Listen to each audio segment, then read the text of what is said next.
Hello everyone, welcome back to my channel R.W.S Lesson for Kids. So today I'm here with ISC Pol Science, Chapter 1 Forms of Government. This chapter is basically divided into three parts, and I'll be covering in this video every parts. Okay, so the first one is about the totalitarian state, authoritarian state, and democratic. The second is about the unitary and the federal system. The third is about the presidential form and the parliamentary form of government. So let's start. Totalitarian state is one in which the state has full control over the whole life of the individual. No part of his life is beyond the control of the state, such as state claims jurisdiction over the whole social life in the state. In it, an individual's life is not his own. It is a trust given to him by the state, which is to be used in the service of the state. If the Bible teaches that we live, move, and have our being in God, totalitarian state teaches that we live, move, and have our being in the state. Totalitarian state declares itself to be an omnipotent and infallible state. It is a state of full sovereign authority of its ruler, who dominates all spheres of the life of the people of the country. The authority of the ruler of the state is unlimited. The individuals are the components of the state, and they have to think, live, and act as the state or the ruler of the state wishes them to act or do. Ruler of the state exercises absolute power of the state. Okay, to sum up, we can write that the concept of totalitarian state conceptualizes that state as an all powerful institution with a ruler exercises unlimited authority, power, and control over its all people, and they are all social, economic, political, and cultural organizations and associations in the state and society. The last one, in a totalitarian state, mass media, civil society, and all public and private institutions work under the state control and the power of its ruler. State is characterized by political repression, dependence on use of force and fear for commanding obedience to the state laws and policies. So we can say that the totalitarian state, in a totalitarian state, government have the absolute power and ultimate power, okay, to control everything: social, economic, political, cultural organization, associations, everything. And also the government interferes in people's personal life too, okay, in order to uh, change their beliefs, the way they think, the way they live, the way they act, that actually should match with their ideology, what the ruler thinks, okay, that should match with their ideology. If it doesn't, they have to change it.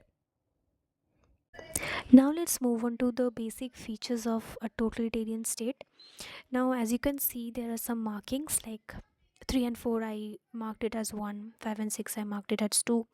See, isn't that important to actually see? But for your information, I basically combined these 2 points and I made it a single point. That's the thing. So I'll be reading according to that. If you want, you can also write it separately. Okay, that depends on your choice.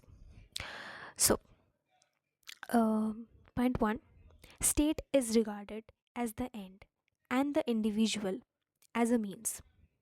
The ideology of the ruler is the ideology of the state, and all people of the state have to accept and follow it. Number 2, people have little role in the decision making. decisions are made by the ruler and imposed upon the people. The basis of all state action is force.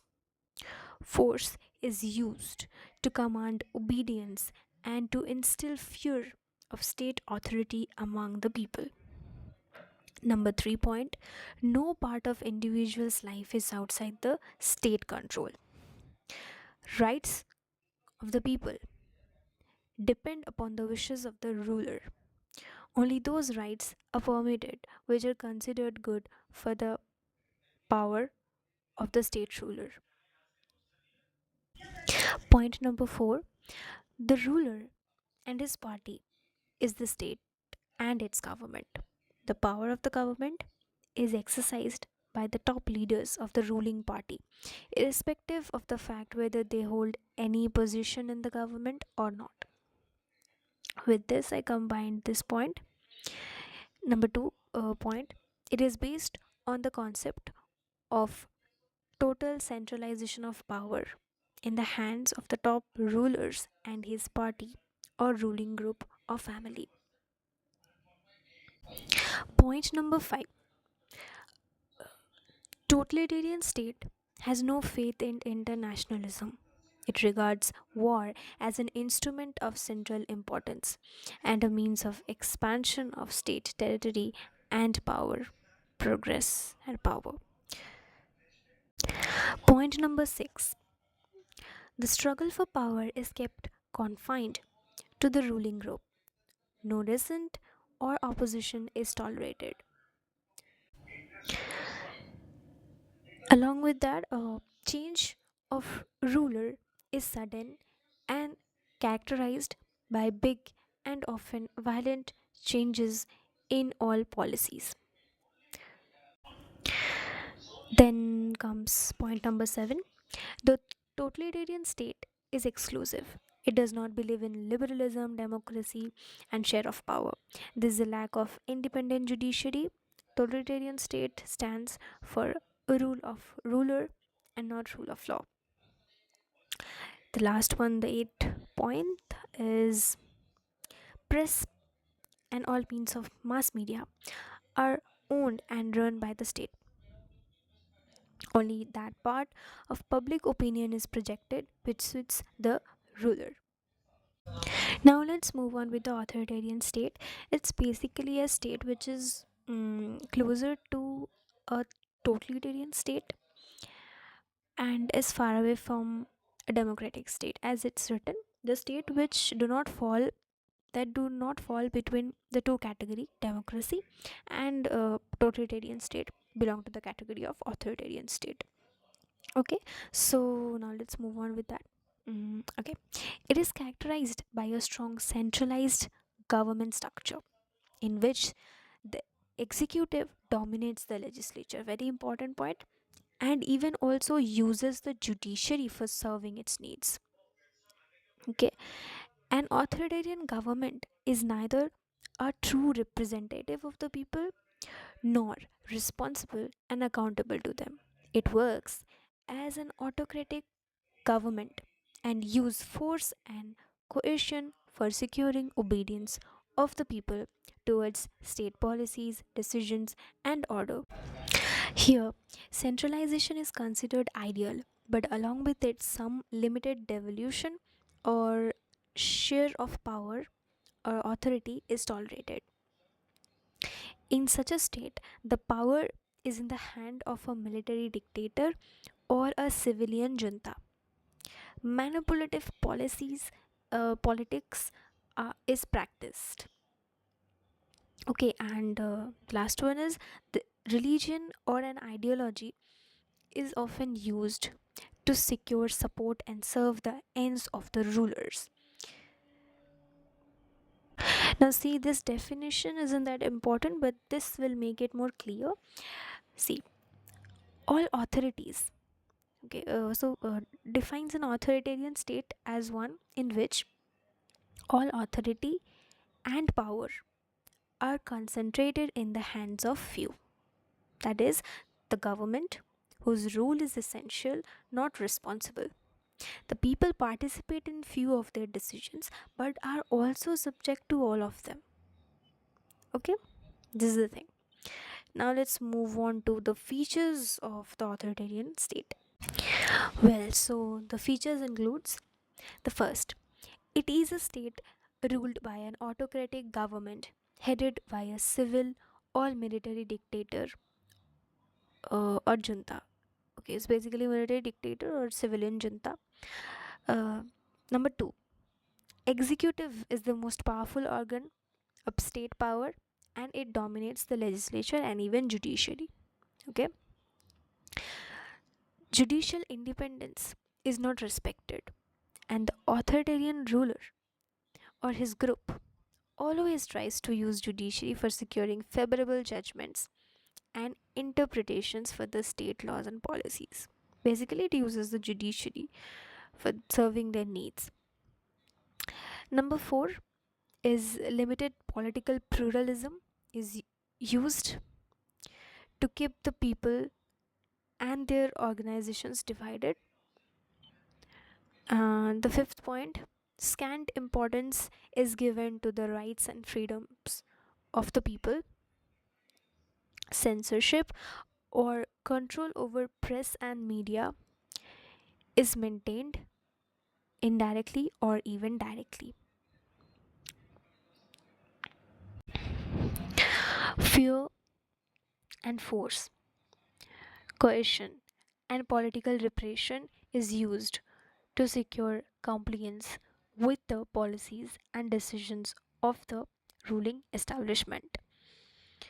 The last point, civil society is kept divided, weak, and under control.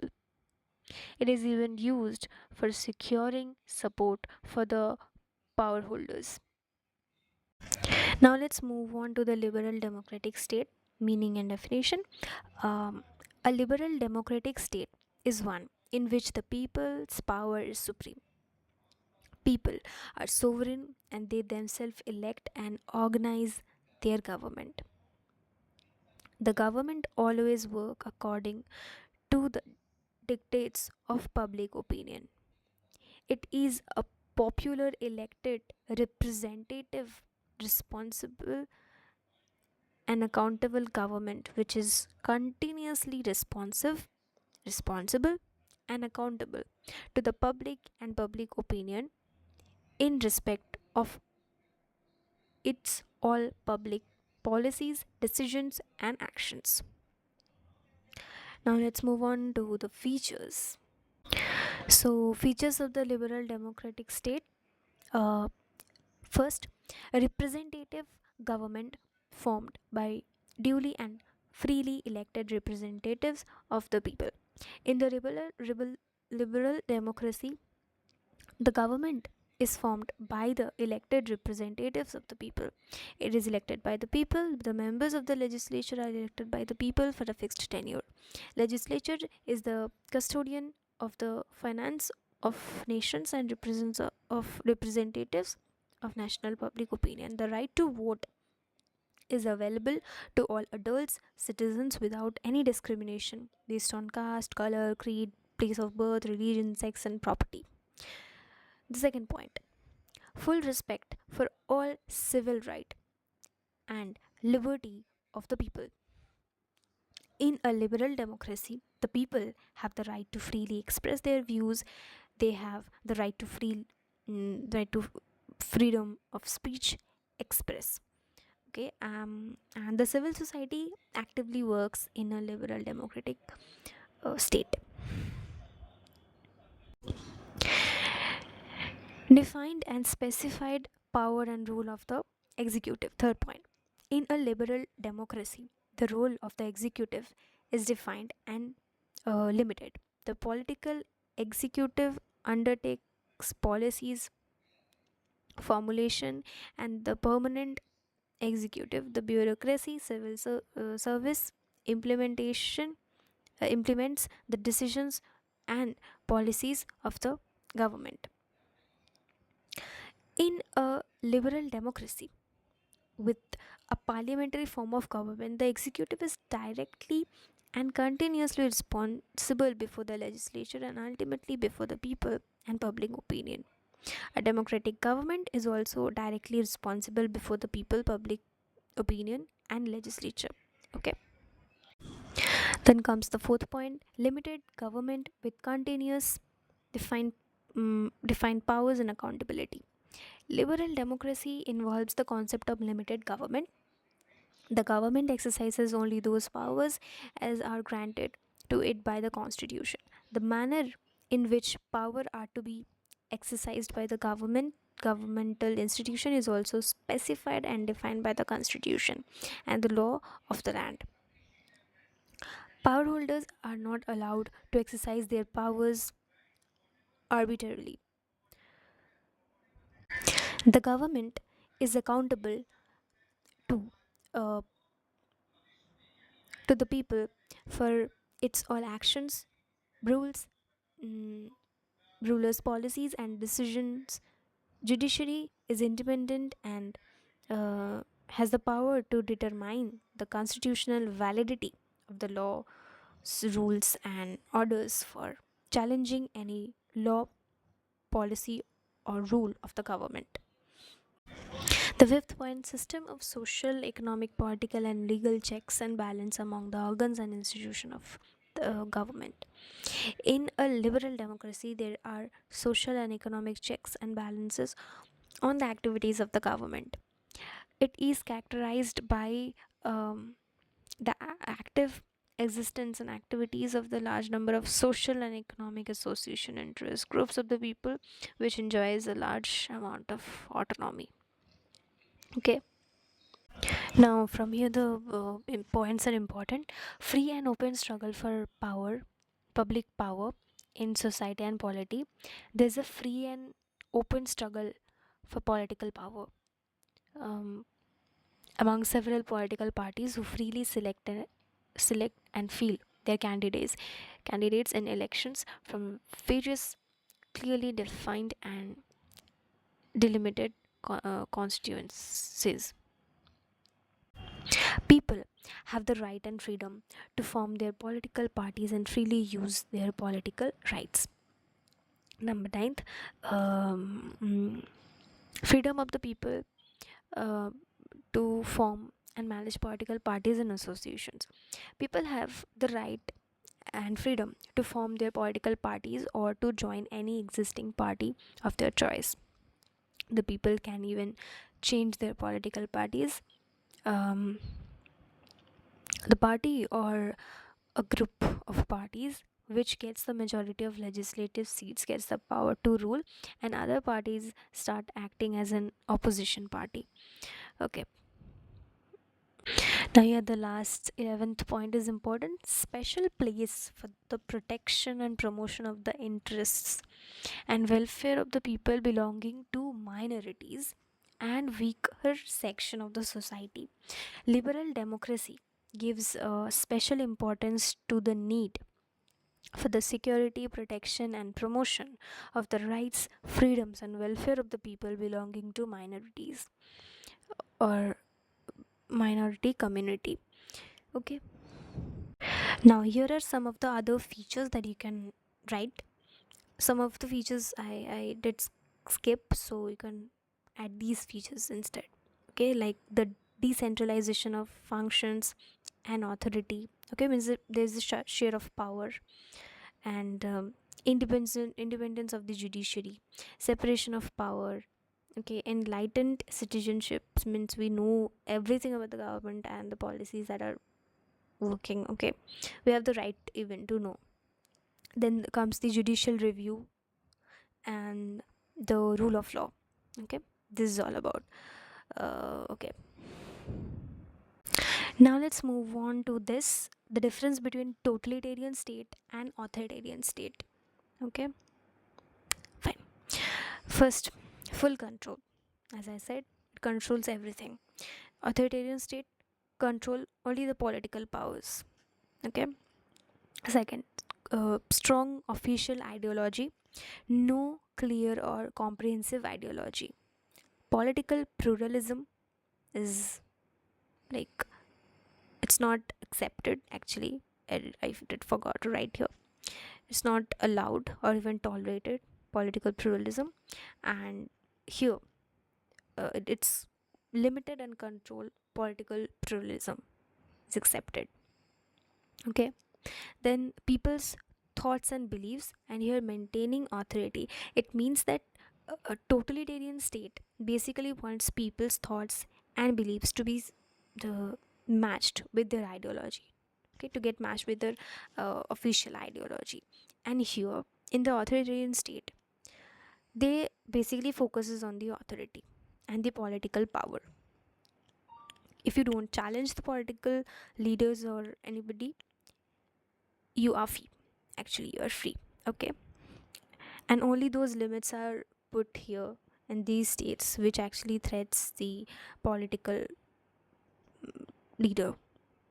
Okay.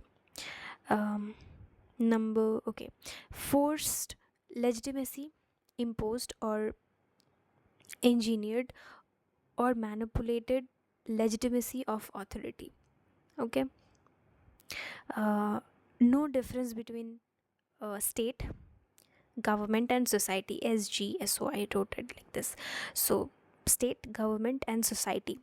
Okay, small difference between state and society. Centralization of all power and authority. Executive exercises power and strong position. Media, education, religion and culture strictly controlled. Independent institutions exist, limited freedom. Okay, example: Nazi Germany, North Korea, Chile, Saudi Arabia. Okay, this is all about. Now let's move on to the unitary state. Um, okay, unitary state is that state in which all the powers of the state are in the hands of one central government, and the local government exists and operates only in a way as is deemed fit by the central government. There is a single legislature, single executive, and a single judiciary for the whole country. The local governments work as the local administrative units of the central government. Local government's power and roles depends upon the wishes of the central government. Okay, remember this: local administrative units. The local government works as a local administrative units. Okay, this is all about. Now let's move on to the features. So features of the unitary state: a state with a single central all powerful government. A unitary state, all powers are vested with one single central government whose authority is supreme over all parts and people of the state. um, it also alone can legislate for the entire country. Lawmaking authority is not available to any other organs or institution except the local governments can make rules under the uh, powers especially delegated to these by the central government. Point number 2: local governments exist at the will of the central government. In a unitary state, the local governments are created and vested with powers by the central government. This works as a local administrative units or organizations of the central government. These uh, derives all their powers from the central government. These operates as the central government's directs. The boundaries and the powers can be changed at will by the central government. For example, for the exercise of their power, these are responsible to their people and the central government. The third point: constitution can be written or unwritten. Okay, like UK. Since there is no division of power of the state and all powers are in the hand of the central government, as such, there is no special need for having a written constitution. The constitution of the state can be written or unwritten in accordance with the wishes of the people of the state. The fourth point, flexibility of the constitution and administration. The central government alone has the power to make laws and amend the constitution of the state.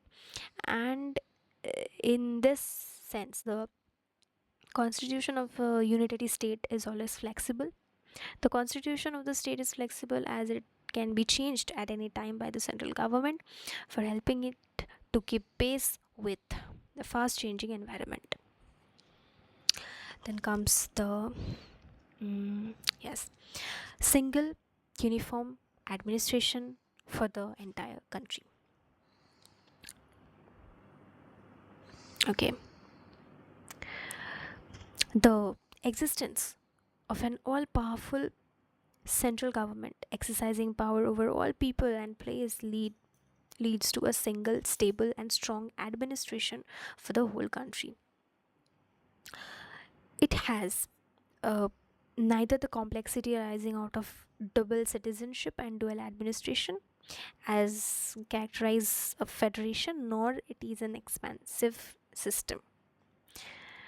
Okay, it has a single legislature, executive, and a single judicial system.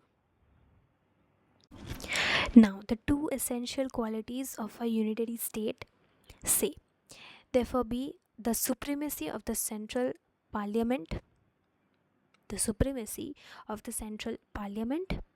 Number two, the absence of subsidiary non sovereign bodies. The absence of subsidiary non sovereign bodies. Well, now the federal one. What is a federal state? It is a state where there is a division of power between one central government and several state governments, each of which works at the provincial level. Each is autonomous and uses its power within its allotted sphere of powers and functions. USA, India, Switzerland, Australia, Canada, Pakistan, all these are examples of the federal state. Okay, so now let's move on to the features of the federal state federation. A federal state has a two-tier government. One tier is the central government whose laws and policies are made and implemented on all parts of the people of the state. And the second tier is the existence of the government of each state or provinces of the federal state, which is chosen by the people of the concerned state and which functions for its state provision and its people. Okay, so basically there's a central government and there's the state government. The basic thing is this division of power between the central and the state. Division of power. Now, what are the powers that are given? Basically, division of power between the central government on the one hand and the state provincial government on the other is an absolute essential failure of a federation. Well, I think it's a printing mistake. It'll be an absolute essential feature of a federation. I guess it'll be like that. Okay, the functions and powers of national importance, which concerns all the people of the state, are vested with the central government, whereas the local regional functions are in the hands of the state government. Now, for example, like defense, foreign affairs, currency, all these are in the hands of the central government, and like the local administration, prisons, education, water supply, etc., are in the hands of the local government. Fine. Now, here, the written constitution is very important. Written constitution, which lays down the division of power between the center and the state. The constitution must be deliberated and conscious act of political construction. It must be a written and enacted constitution. Only then can it affect the division of power in a successful and efficient way and specify the respective areas of authority of the center and the state. Only then it can affect the division of power in a successful and efficient way and specify the respective areas of authority of the center and the state. Fine. Now the fourth one is rigid constitution. A federal constitution has to be a written and a rigid constitution because it is to be kept immune from the unilateral amendments on the part of the center or state. Only the central government and the state government together can have the power to amend the constitution. Means making any change in a constitution shouldn't be in the hand of any one particular government. Okay, the meaning of immune from unilateral amendments means like the partiality.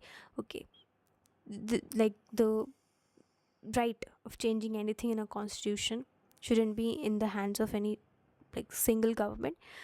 There must be a joint session. Okay, they together here, the only central government and the state government together can have the power to amend the constitution as it's written.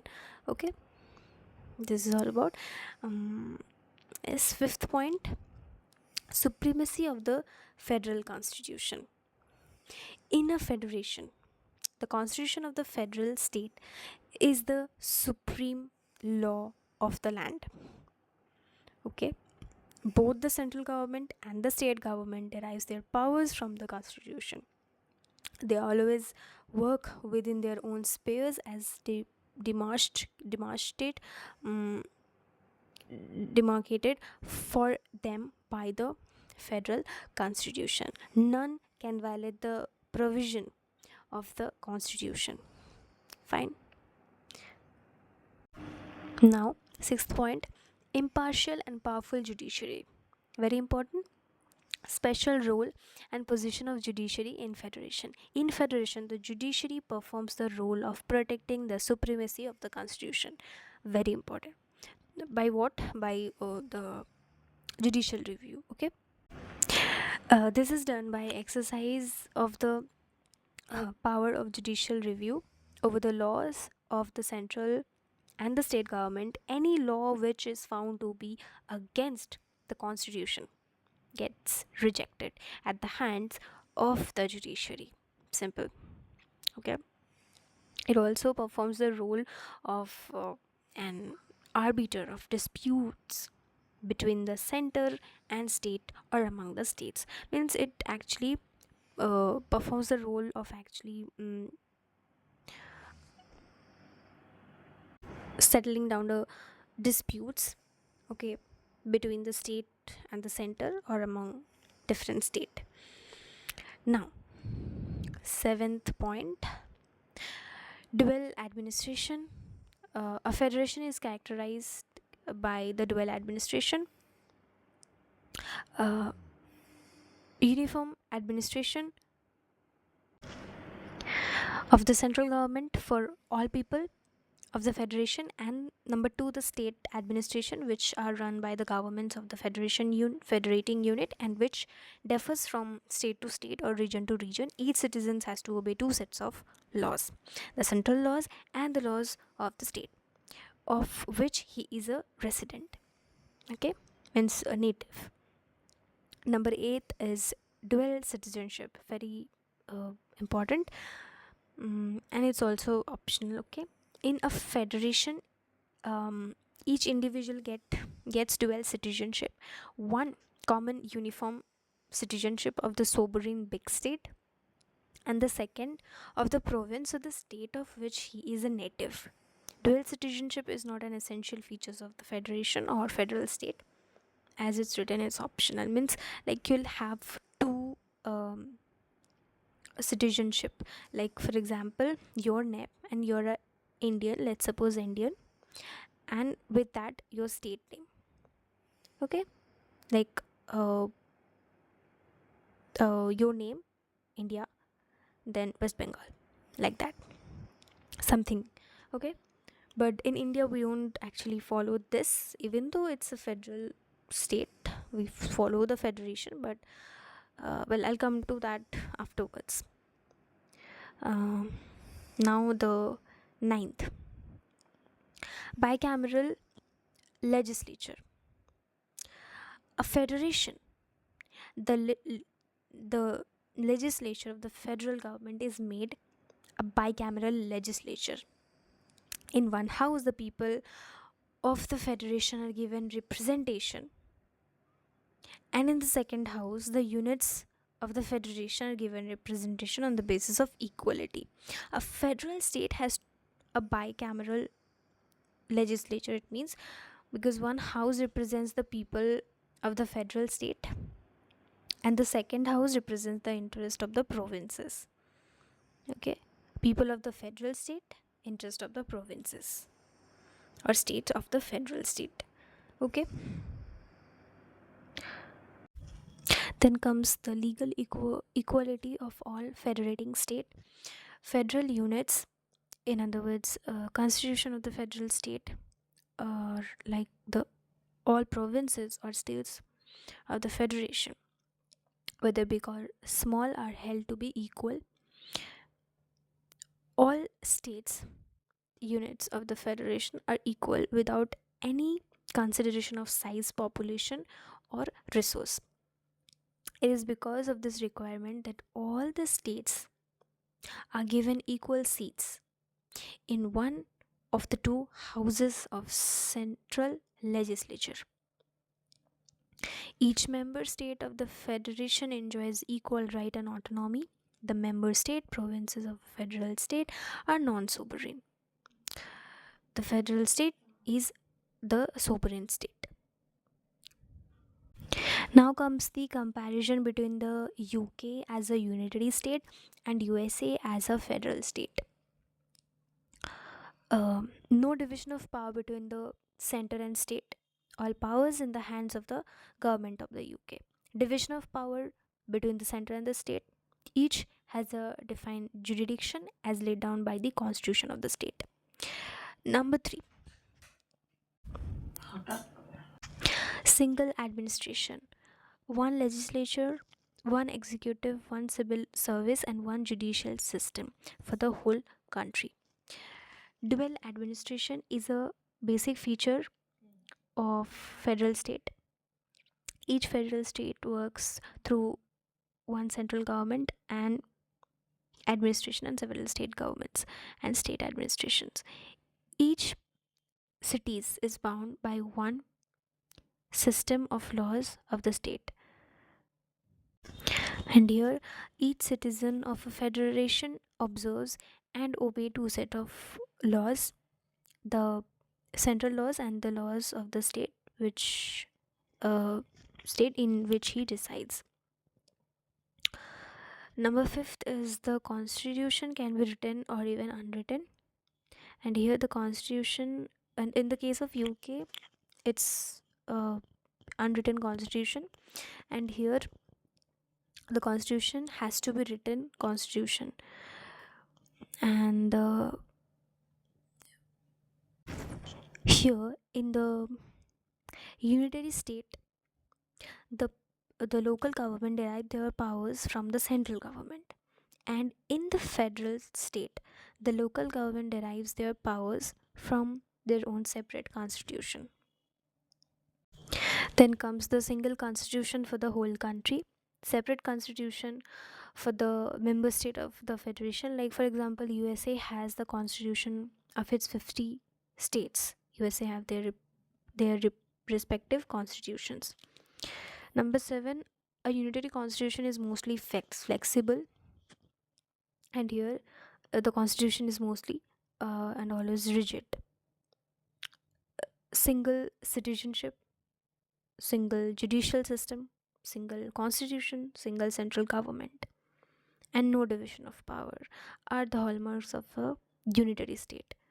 Dual citizenship, dual judicial system, separate central and government constitutions, and well defined and binding division of power between the center and the state are the hallmarks of a federal state, where the dual citizenship is optional.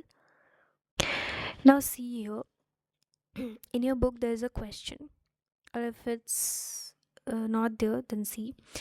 India is a federal state, we know, with but with a subsidiary unitary feature. Discuss. Now the features that are different. Being India being a federal state, it doesn't follows or have some of the features. So what are those features? Let's see. We can also call it a quasi federal, or a federal state with a subsidiary unitary features. Now what are the features? The first is single constitution. We know that the federation follows a separate constitution, right, for the central and the states. But in India, we have a single constitution. Next is single citizenship. In India, we just say that we are Indians. We don't say that I'm an Indian from West Bengal or some other place. Okay.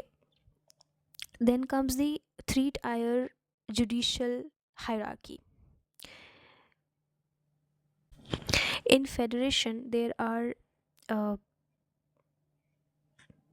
division in the judicial system, but in the case of India, there's a supremacy of the Supreme Court, right? And then comes the emergency power of the center. In India, the center have some emergency power, right? In the case of national emergency, it can like take the powers from the from the local governments, right? So these are the features. There are four features. In the question, they will ask you about uh, two to three features. So remember.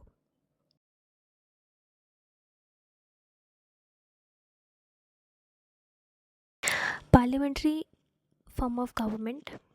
The parliamentary government is named so because it is constituted by those members of the parliament who are in majority, and it is the executive uh, is responsible and subordinate to the parliament. It is also called the responsible government because uh, mm, it in it the executive, the ministers are individually and collectively responsible for their acts before the parliament. Some call them like cabinet system of government, or it is also known as the Westminster model of government or British political system. Parliamentary government is one in which the executive has two parts: nominal executive and the real executive. The head of the state is the nominal executive and is not responsible.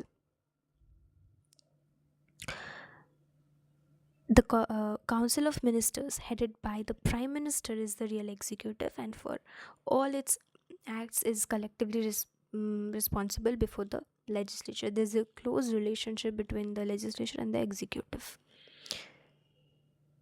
See this definition: the parliamentary government is that system in which the cabinet is the head of executive as well as the directing power in the legislature. Now let's move on to the features. The features of the parliamentary government. Head of the state. So first one is a difference is made between the nominal executive and the real executive.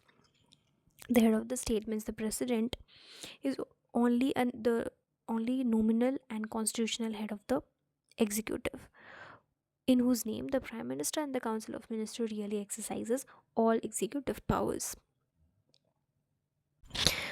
Close continuous relationship between the legislature and the executive. In the parliamentary form, the executive is very closely related with the legislature. Executive is constituted out of the legislature. The leader of the majority party in the legislature get appointed as the prime minister, and all other ministers are also drawn from the amongst of the member of the majority party in the legislature. If a non-member of the legislature is made a minister, he has to secure the membership of the either house of the legislature within a fixed period. In case he fails to secure a seat in the parliament, it he has to relinquish his ministership, means he has to resign. Now, concept of ministerial responsibility before the legislature. The concept of ministerial responsibility is the backbone of a parliamentary government. Responsibility of the executive before the legislature is a fundamental feature of its form of government. The legislature exercises a continuous control over the executive. Now, what are the responsibilities? Okay, see, responsibility of the ministers towards the head of the state, means like they are the advisor of the to the head of the state. Okay, then the prime minister acts as a chief advisor of the head of the state. Okay, now, yes, number two is the individual responsibility of each ministers is individually responsible for the activities of the departments under his charge. In case the legislature feels dissatisfied and passes a censure motion against him, the minister has to resign. The legislature um, passes a cut motion in respect of his salary. Okay, now, collective responsibility of the council of ministers. All ministers include the uh, prime minister. Okay, uh, it is the responsibility of the cabinet to get all its policies, programs, and decisions and bills approved by the legislature. Then comes the fixed tenure of the real executive, in other words, the council of ministers, and its head, the PM. As long as it enjoys the confidence of the majority in the legislature, it will stay. And if uh, the legislature passes a vote of no confidence, then it'll collapse. Okay, um, once constituted, a council of ministers can have a maximum tenure of 4 to 5 years, which usually is also the tenure of the legislature. Now, here, prime minister as the head of the government, as the head of the majority party, as the top national leader, and as the real executive head, the prime minister enjoys a position of preeminence in the parliamentary government. His office is the most popular, powerful office. The head of the state always acts according to the advice of the prime minister. Strong power position of the prime minister. The prime minister is the real center power and keystone of the entire parliamentary system. As the head of the government, he exercises vast and real executive power. The council of ministers work under his leadership. His precise precedes over the meeting of the cabinets. All decisions of the cabinets require his individual approval, otherwise these cannot be adopted.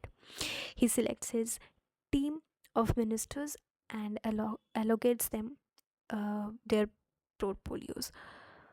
Okay, and also at any time the prime minister can reshuffle the portfolios of the ministers remain in office so long as they remain in the good books of the prime minister.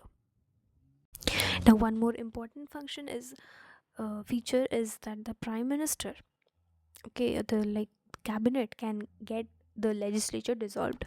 The cabinet, and in actual practice, the prime minister has the right to advise the head of the state in favor of a dissolution of the legislature. It can be done by him either for seeking a fresh mandate from the people, or for punishing the legislature for their unhelpful attitude. Okay, punishing the legislature for their unhelpful attitude. The head of the state mm, is almost always bound to accept such an advice of the PM. Next comes the political homogeneity and secrecy of the office. Means the cabinet of the ministers have to maintain the secrecy. Means their meetings, their deliberations. Okay, decisions, everything must be secret.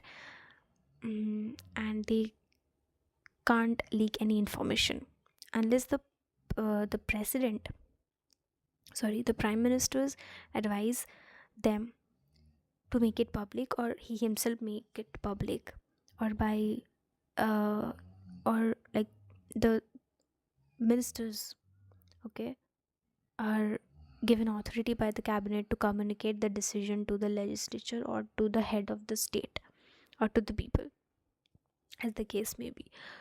Okay. And the political homogeneity means like uh, the ministers must be from same majority party which has owned the majority in the legislature. Okay, normally the members of the council of ministers are from a single political party which holds the majority of the seats in the legislature. Okay, it is basically faith in a commonly shared political ideology acts as a source of psychological unity among the ministers. It also acts as a guide for them. It helps the ministers to collectively work as a committee, uh, uh, and dedicated team. Okay, ideology unity is a source of strength for them all. This is all about. And the last point is strong position of the cabinet, but no such thing as a cabinet dictatorship. Okay, because uh, it works under the supervision and control of the parliament. Okay, it's fully responsible before the parliament. The parliament has the power to remove it by passing a vote of no confidence. The cabinet is strong, but uh, not a dictator. Okay, and it can't even like behave like a dictator. Okay, it is a responsible, limited, and accountable executive. Now let's move on to the presidential form of government. When there is a separation of power among the three organs of the government, legislature, executive, and judiciary, and the latter is not responsible before the former, the executive is termed as a presidential executive, and the system of government is called the presidential form of government. In such a system, the head of the state is also the head of the government, and he is his own prime minister. He wields real executive power during his fixed and definite tenure. Okay. Okay. Now, now here it's not responsible to the legislature. Okay, the executive isn't responsible to the legislature here. In it, the executive is neither responsible to the legislature nor is related to it. Neither it can dissolve the legislature nor the legislature can remove it. Each enjoys a definite and fixed tenure. Now let's move on to the features of the presidential form of government. Mm, The first feature is the single unified executive, no difference between nominal executive and the real executive. Here the president is both the nominal as well as the real executive. Okay, he is his own prime minister, performs all the ceremonial functions as the head of the state, and exercises all the real executive powers as the chief executive head of the government. Number two, separation of power between the legislature and the executive. In a presidential form of government, the executive is independent of the legislature. Mm, okay, and the membership of the two is incompatible. If X is a member of the legislature, okay, he cannot be simultaneously a member of executive. The executive head of the various government departments are not, and they cannot become or remain members of the legislature. Fine, president is not a member of a legislature. The executive and the legislatures are independent of each other. Executive in the field of law enforcement and administration, law enforcement and administration. Legislature in the field of lawmaking. Legislature and executive are two separate and coordinate organs of the government. Well, then comes the cabinet, works as the subordinate advisor body of the president, in other words the head of the state. In the presidential system, the cabinet consists of the head of the various departments who are appointed by the president. All the powers are exercised by the president, and the cabinet performs the functions of giving advice to him. Each member of the presidential cabinet has the responsibility to carry out the administration of the state in accordance with the policies, decisions, and direction of the president. Then comes the responsibility of the ministers toward the president or the head of the state. In the presidential system, the ministers are individually responsible to the president, who can remove them at will with or without assigning any reason. Ministers own little responsibility to the legislature. The legislature can exercise only some indirect control over the ministers, okay, by constituting investigation committees for investigating the functions of various government departments. Now, here political homogeneity of the cabinet is not essential. President is free and has the right to appoint any person to mm, head head any government department. He can appoint persons belonging to different political parties or men of eminence of high offices. He has the right to freely choose and appoint his team of ministers and other high officers. Now we'll go through the difference very quickly. Parliamentary government, presidential government. Parliamentary, dual executive, unified executive, presidential. Fusion of power between legislature and executive, separation of power between legislative and executive. Executive drawn from the legislature, hence it's responsible in the case of the parliamentary government. In the case of the presidential form of government, the executives is separate from the legislature, hence it's not responsible. In the parliamentary form of government, remove wing the minister is possible through the vote of no confidence, but in the presidential form of government can't remove, okay, except through impeachment. Okay, in the parliamentary form of government, legislature can be dissolved before the term. Okay, and in the presidential form of government, legislature cannot be dissolved. In the parliamentary form of government, decisions making are collective. Okay, in the presidential form of government, decision making is concentrated in the hands of the president. Okay, now in the parliamentary form of government, the political homogeneity is a rule. They have to maintain it. But in the case of the presidential form of government, the political homogeneity is not a rule. In the parliamentary form of government, powerful office is the prime minister's office, and in the case of the presidential government, it's president's office. Example, like India and UK following the parliamentary form of government, and the presidential government is followed by the US and Brazil. So this was all about the chapter. I hope you like this video and really help you for a quick revision before your exam. Okay, so thank you for watching. Keep studying, keep smiling. Bye bye.